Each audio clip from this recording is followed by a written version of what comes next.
Coucou tout le monde, nous voici pour une nouvelle vidéo, le bilan du Magicarium Books Challenge.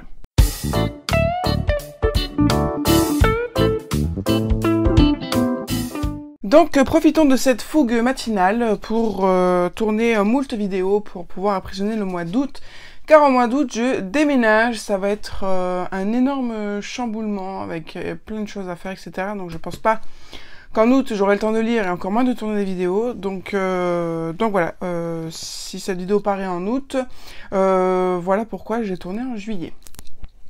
Donc le Magicarium Books Challenge, c'est un challenge qu'a lancé la bibliothèque d'Emilia, qui durait du coup tout le mois de juin et juillet. C'est cela. Moi, en fait, en juin, je finissais l'éclosion livresque, donc je ferai le bilan où vous aurez la vidéo aussi sur la chaîne. Et du coup, le Magicarium Books Challenge, je me le suis fait en fait que sur le mois de juillet.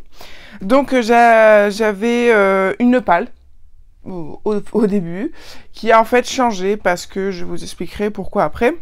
C'était compliqué, c'était bien ça, hein, parce que je vous explique pourquoi, parce que je vous expliquerai après, bref.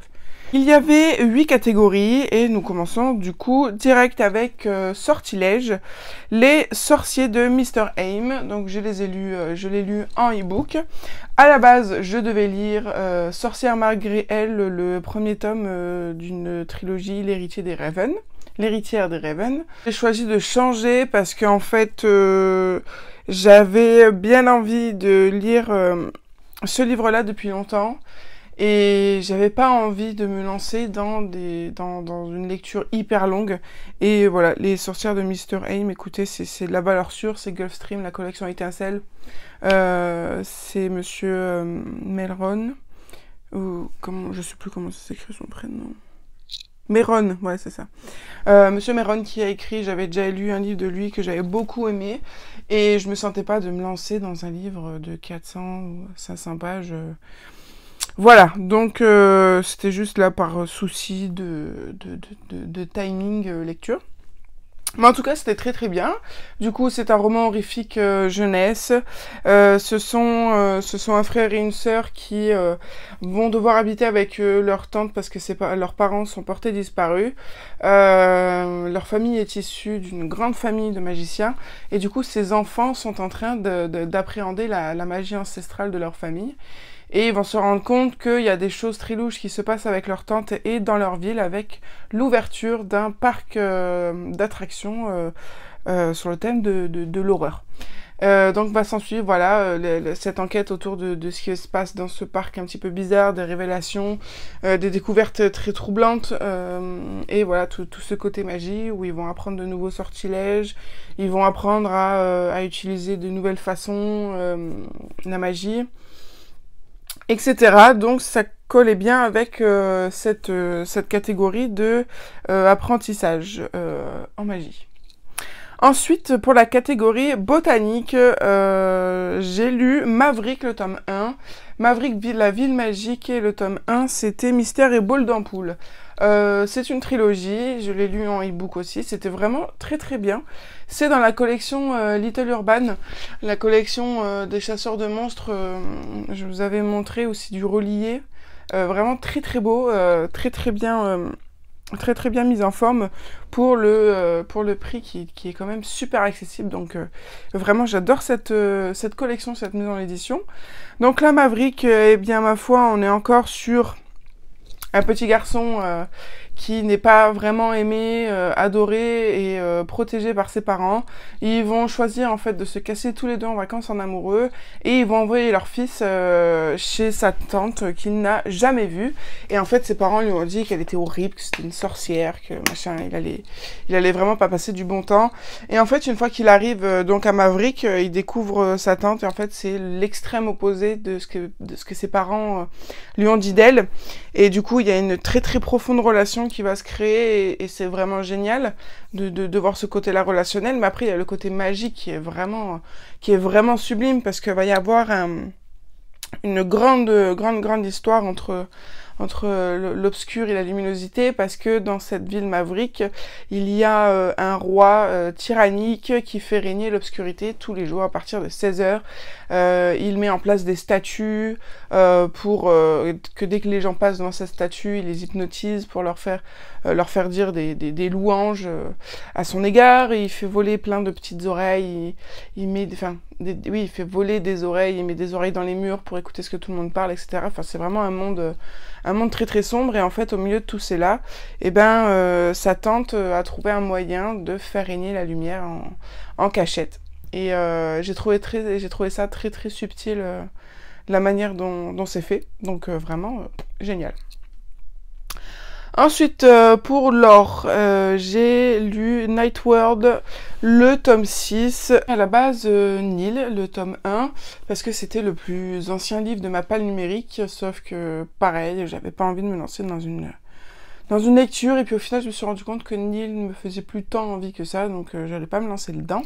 Mais à la place, du coup, j'ai lu le tome 6 de Night World, et là encore, c'est toujours que des bons moments passés. J'ai hâte de lire. Là, il me reste plus que du coup le 7, le 8 et le 9, et j'ai vraiment adoré. Là, c'est peut-être l'une des meilleures histoires de Night World, parce que du coup, on va retrouver Thierry. Donc Thierry, c'est le plus fort, enfin on va dire le président du Night World, et c'est vrai qu'il a apparu plusieurs fois dans les tomes précédents quand il y avait des histoires par rapport aux vampires ou autres, et on n'avait jamais creusé son passé, et là on le creuse un peu plus, on va découvrir en fait qui est son premier amour.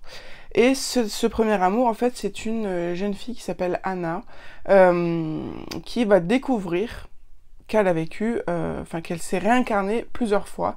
C'est ce qu'on appelle une vieille âme, je crois, ou une âme ancienne. C'est une âme ancienne. C'est-à-dire que l'âme originale s'est réincarnée plusieurs fois, voire des centaines de fois, jusqu'à maintenant où elle est Anna. Et Thierry va la retrouver, et ils vont essayer de se dépatouiller pour trouver chacun leur compte. Donc voilà, c'était vraiment sympa. Et puis il faut dire vraiment que cette série, je l'ai depuis très très longtemps aussi. C'est peut-être l'une des plus vieilles séries que j'ai, Night World. Donc ça rentre parfaitement dans la catégorie aussi.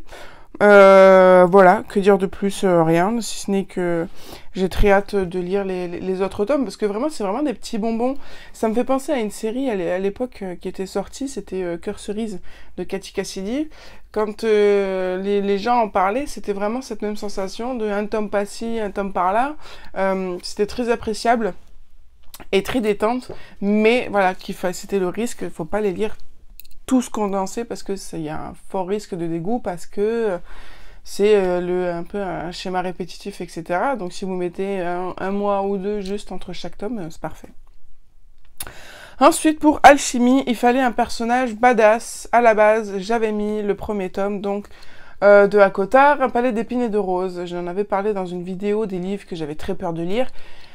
Donc je m'y étais mis dans cette palle pour me dire, allez, j'en sors enfin, et en fait, je l'ai sorti, et ça l'a pas fait du tout avec moi, la plume, c'était très très lent. Je crois que j'ai arrêté à 100 et quelques pages. J'ai pas accroché au style. Franchement, je me faisais chier, je comprends pas pourquoi. En fait, c'est pas la première fois que je vous le dis, mais j'ai besoin d'une plume franche, directe, et pas qui fasse des millions de balades contemplatives. Moi, je veux de l'action, en fait. Et là pendant 150 pages, il se passe pas grand-chose, et je me suis ennuyée.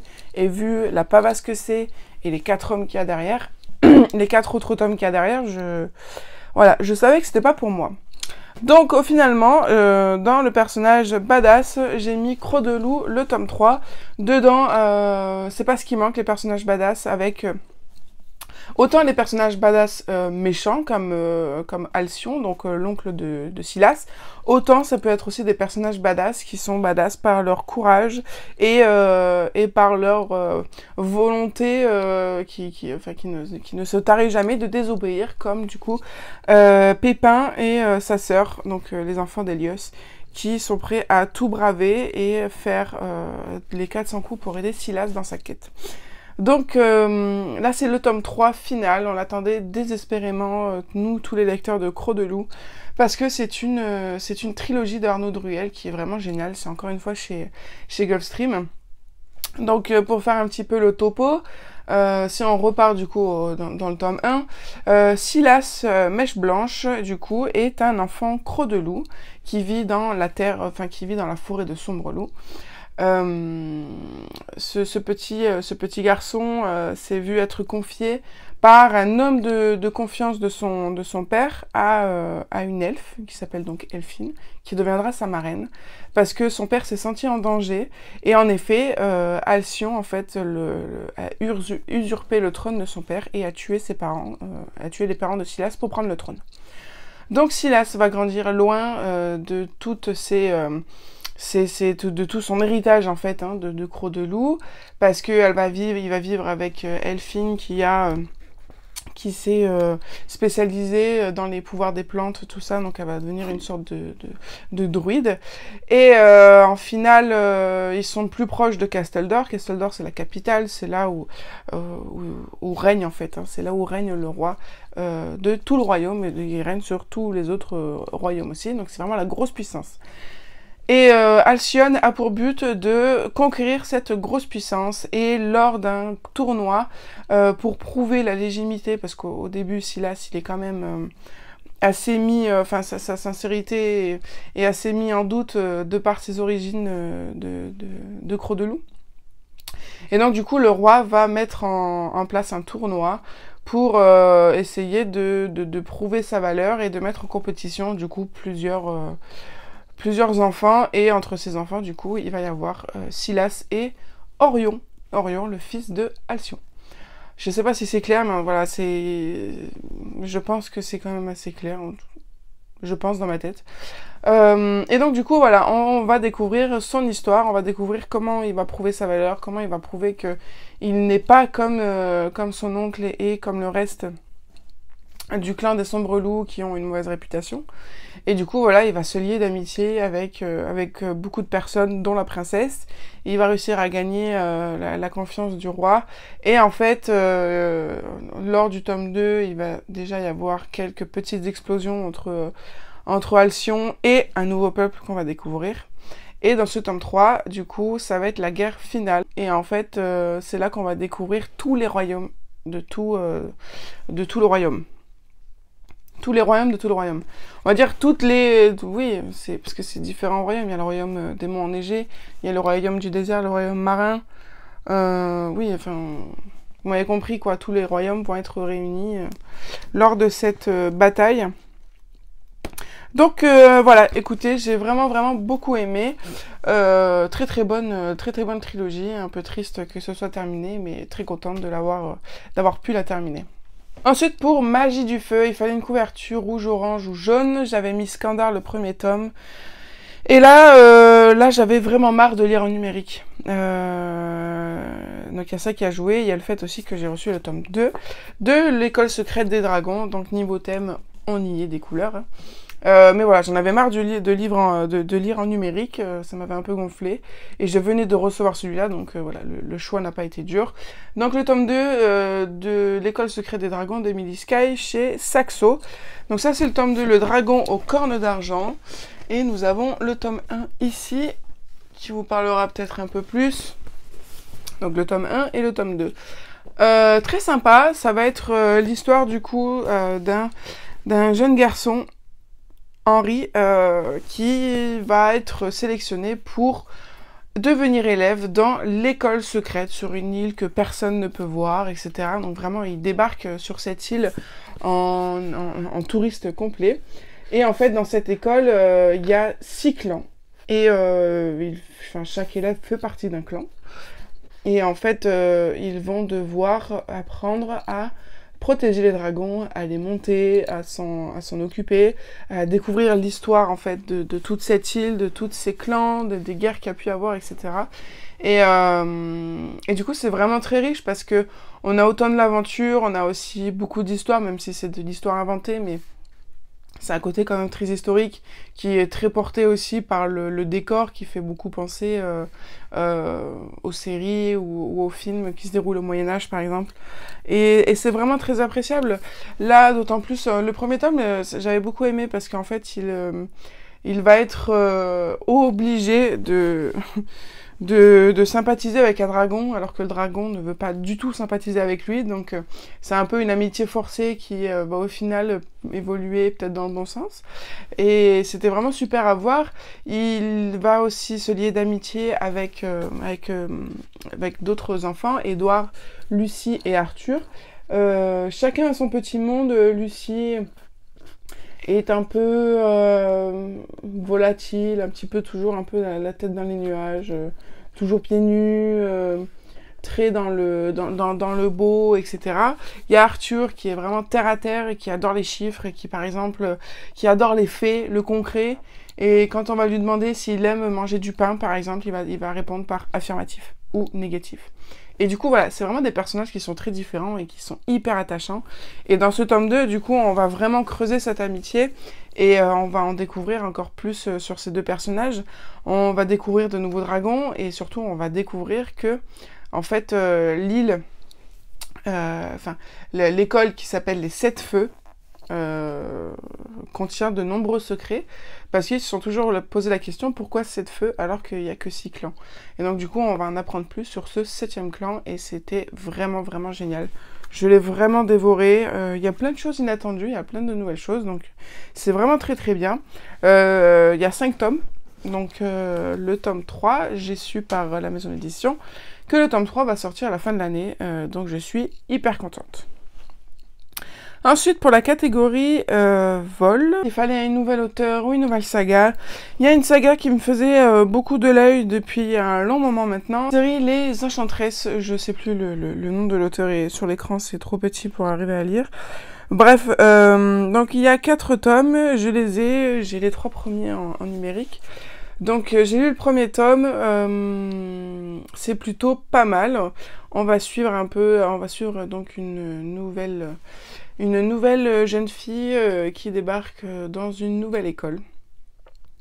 Et elle va se lier d'amitié avec une autre jeune fille assez improbable, assez originale, qui est souvent mise de côté de par son originalité, et va ensuite se rattacher à ce duo. Une autre jeune fille qui, par contre, dans les apparences, n'a rien à voir avec elle, et a été anciennement une fille populaire, mais parce qu'il y a eu des histoires, elle est redevenue, en fait, dans la case des gens, des élèves normaux. Donc du coup, il va se créer ce petit trio très original et qui est au départ tout opposé. Et en fait, ces trois jeunes filles vont découvrir lors d'une chasse au trésor organisée par l'école un grimoire dans des souterrains cachés. Au début, elles sont assez sceptiques par rapport à ce grimoire, sauf que après une soirée d'Halloween ratée pour chacune, entre guillemets, elles vont toutes se regrouper et elles vont tenter de faire marcher une formule de ce grimoire. Sauf que avec toutes leurs surprises, ça a fonctionné, et du coup elles vont découvrir qu'elles sont devenues, oui et non, parce elles étaient déjà en fait à leur profondeur les enchantresses, mais voilà, le fait d'avoir découvert ce grimoire, ça leur a réveillé leur magie. Et en fait, elles vont devenir gardiennes de ce grimoire, ce qui n'est pas une chose facile, parce que ce grimoire a été inventé par les déesses premières pour lutter contre les forces du mal. Ça fait un petit peu penser à Charmed. Alors, le speech, moi, ça m'a beaucoup plu, j'aurais bien aimé. Mais tout ce côté magie, ce côté énigmatique, ce côté... fantastique, quoi. Il m'a beaucoup manqué pendant les 3 quarts du roman, quoi. Vraiment, parce que les 3 premiers quarts, c'était que de la tranche de vie d'adolescente, en fait. Je suis pas contre habituellement, même si c'est pas ce que je préfère, parce que d'autant plus que ça soulève des soucis comme le harcèlement, comme la moquerie, la différence physique, enfin bon, ça soulève pas mal de problèmes que les ados rencontrent quand ils se découvrent. Mais c'est vrai que par rapport à ce que le livre promettait, je m'attendais pas à ce que le fantastique débarque aussi tard dans le livre.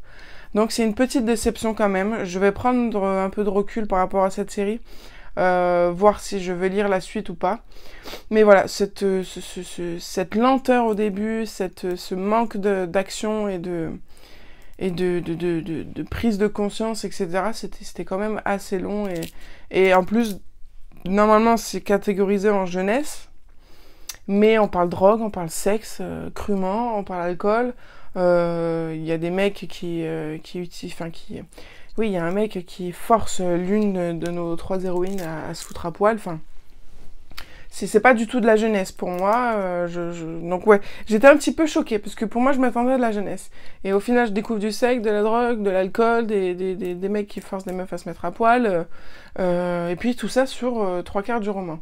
Donc voilà, une petite déception dont je verrai bien si je lis la suite ou pas.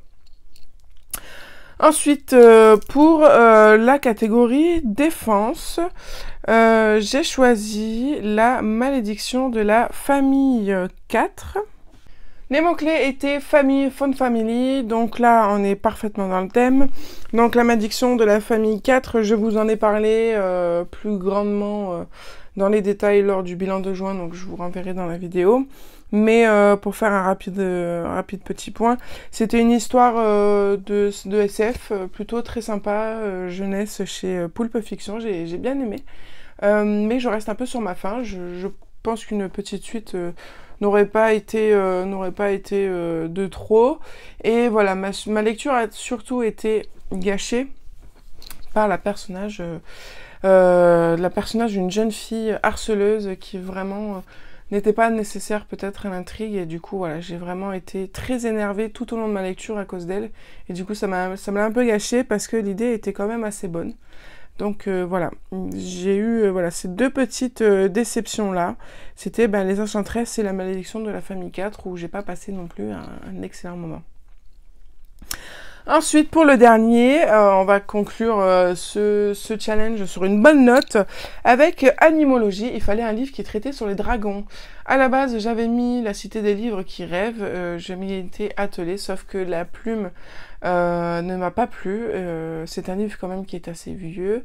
Il a été écrit du coup au XXe siècle, en 1900, je crois 1980, un peu plus. Et bon, voilà, c'est pas des choses que j'aime beaucoup lire, où les plumes me plaisent énormément, comme les Jules Verne, comme plein d'autres classiques jeunesse qui ont été écrits là, parce que ce sont des plumes qui sont beaucoup dans le contemplatif aussi. On n'est pas dans l'action, on n'est pas dans tout ça, donc voilà, c'est pas quelque chose qui me plaît en général. Donc du coup, je l'ai remplacé par La légende fabuleuse et extrêmement sérieuse de Bertie Dragon, chez Alice Dezio, et c'est de Aurélie Magnien. Donc ça, c'est un livre que j'ai reçu aussi, enfin que j'ai acheté ce mois-ci. Il me faisait de l'œil, je l'avais vu passer très furtivement sur Instagram parce qu'il n'a pas fait grand bruit, alors qu'il mérite vraiment énormément. C'est un livre d'une légèreté, écoutez, magnifique. Et il est hyper complet, c'est-à-dire que on a des voyages dans le temps, on a des sociétés secrètes, on a des dragons, on a des histoires de famille, on a des voyages au travers du monde, on a des meurtres, enfin, vraiment tout ça dans un petit livre, et c'est vraiment génial. Et la manière dont c'est écrit, c'est très clair. C'est-à-dire que on va faire des retours dans le temps, on va retourner chez l'ancêtre de Samuel, on va retourner au temps de Samuel, et puis il va y avoir toute une histoire autour de son père, donc on va voir quand son père il était là, et puis on va voir quand son père est parti en expédition et qu'il a mouru mystérieusement. On va découvrir le passé de son père quand il est avec sa mère avant qu'il naisse. Enfin voilà, c'est vraiment un livre qui va beaucoup voyager dans le temps. Et ça, si c'est pas fait avec une plume extra et qui ne se perd pas, et ben nous, on ne se perd pas non plus.